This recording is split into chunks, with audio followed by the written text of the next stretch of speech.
جو آج ہم عرض کریں گے حرام خوری، حرام کھانا۔ ابھی ممکن ہے کہ حرام جو ہے وہ انسان کے لباس میں ہو تو نماز باطل ہو جائے گی، نماز کی جگہ میں ہو نماز باطل ہو جائے گی۔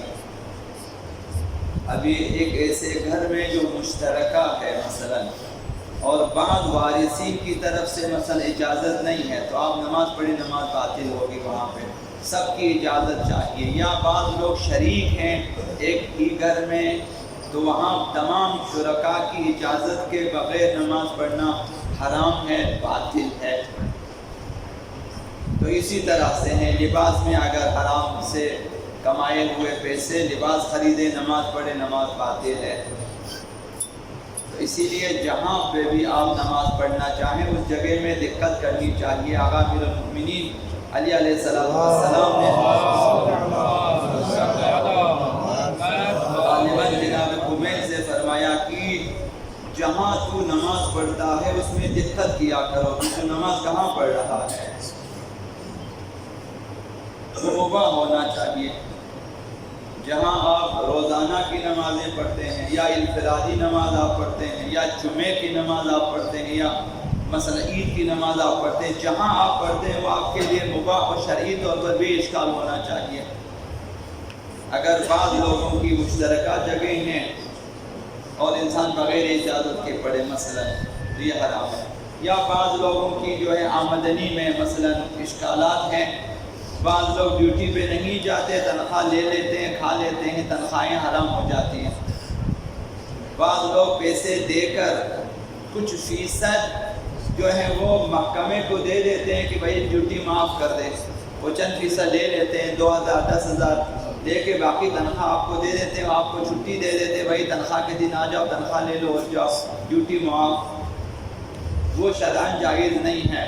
تو اس طرح سے ابھی مشترکہ کاروبار سے اپنے شریک کی اجازت کے بغیر آپ پیسے لے لیتے ہیں، مثلا اس کی اجازت کے بغیر اضافی لے لیتے ہیں، مثلا خرچتے ہیں اس کی اجازت کے بغیر، تو یہ چیزیں حرام ہو جاتی ہیں۔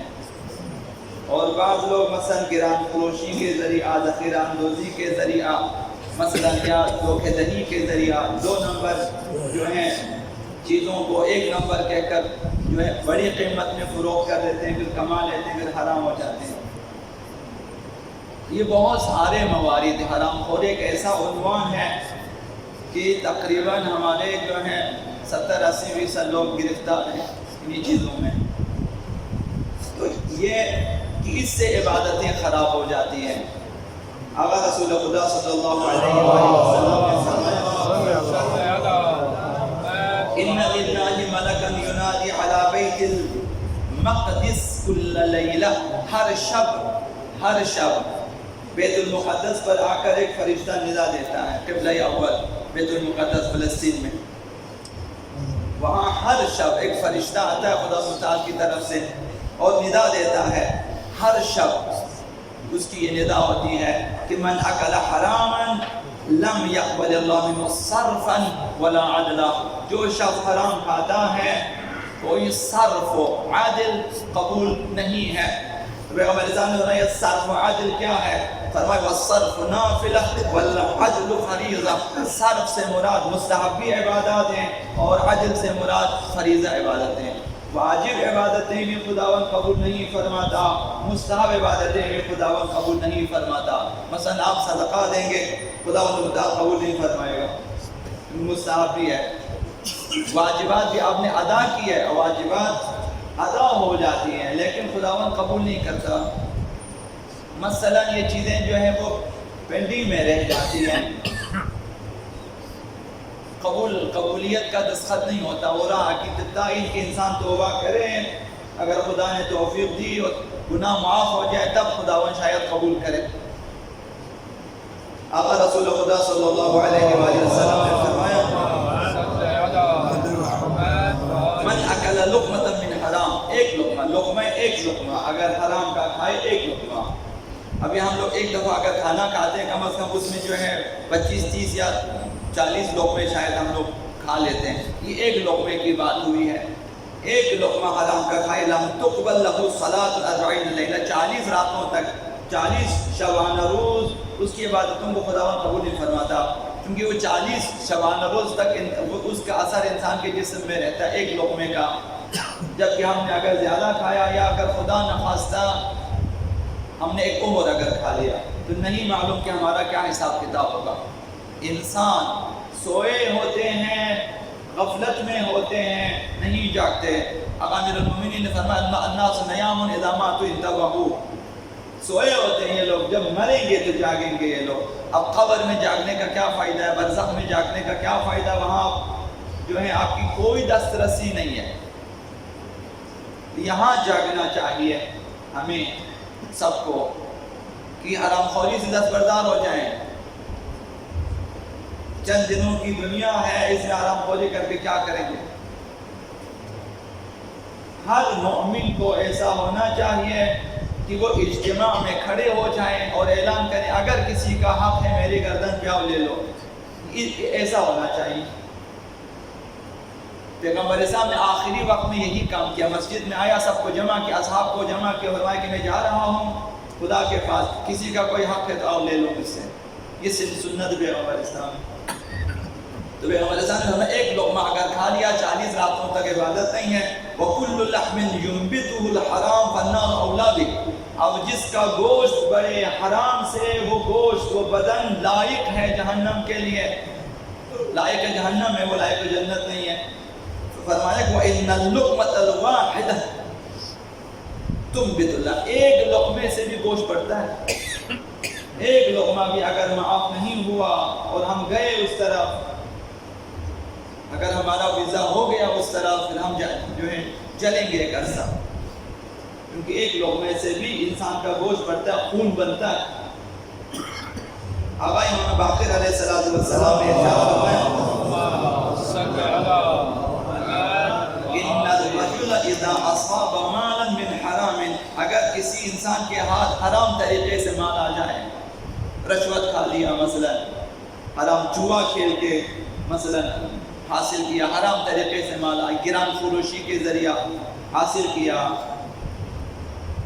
کسی نہ کسی طرح سے بنا حق مال آ گیا، فرمایا کہ لم يقبل منه حج ولا عمرة ولا صلة رحم، اس کا نہ حج قبول ہوگا، نہ عمرہ قبول ہوگا، نہ صلہ ارحام، وہ جو آپ آپس میں رشتہ داروں کو دے دیتے وہ بھی قبول نہیں ہوگا۔ حتی انہو یفسد فیہ الفرج، یہاں تک کہ حرام مال سے ازدواجی زندگی بھی فاسد ہو جاتی ہے، خراب ہو جاتی ہے، اولاد خراب ہو جاتی ہیں، اولاد بگڑ جاتے ہیں، تربیت نہیں ہوتی ہے، نافرمان ہو جاتی ہیں، شرابی کبابی اولاد بن جاتی ہیں، ازدواجی زندگی حرام اجیرن ہو جاتی ہے، حرام کی وجہ سے دنیا بیوی میں دوستی نہیں ہوتی ہے۔ تو یہ حرام خوری سے ایک طرف عمل خراب ہو، ایک طرف دنیاوی زندگی خراب ہو جاتی ہے۔ آقا رسول خدا صلی اللہ علیہ وآلہ وسلم نے فرمایا ایک مومن اگر ایک لقمہ حرام کا مل رہا چھوڑ دے، اسے نہیں لیتا ہے، وہ بھائی میں ہاتھ نہیں لگاؤں گا اسے، فرمایا ترک لقمۃ حرام احب الی اللہ من صلاۃ 2000 رکعت تطوعا، 2000 رکعت مستحبی نماز پڑھنے سے بھی بہتر ہے کہ ایک لقمہ چھوڑ دو، آپ بھائی میں نہیں کھاؤں گا یہ ایک لقمہ حرام کا، آپ نہ کھائیں۔ ایسی شادی میں نہ جائیں جہاں آپ کو پتہ ہے کہ پیسے حرام کے ہیں، ایسی دعوتوں پہ نہ جائیں جہاں آپ کو معلوم ہے پیسے حرام کے ہیں۔ اگر احیاناً گئے تو آپ اگر حرام کا خطرہ ہے تو آپ اپنے کھانے کی پوری قیمت ادا کریں بعنوان رد مظالم۔